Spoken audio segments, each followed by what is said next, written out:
Hi friends, are you still trying to copy and paste the data from web page to Excel like this?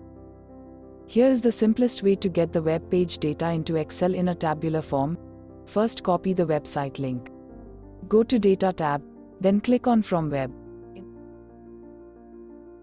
In the pop-up, paste the website link, then click OK.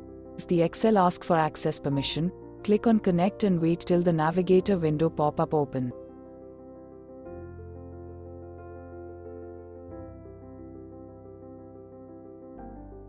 Now you can select the tabular view. If you need table view in simple form, then click on Table View, or if you want the data exactly like the one in web page, then select Web Page.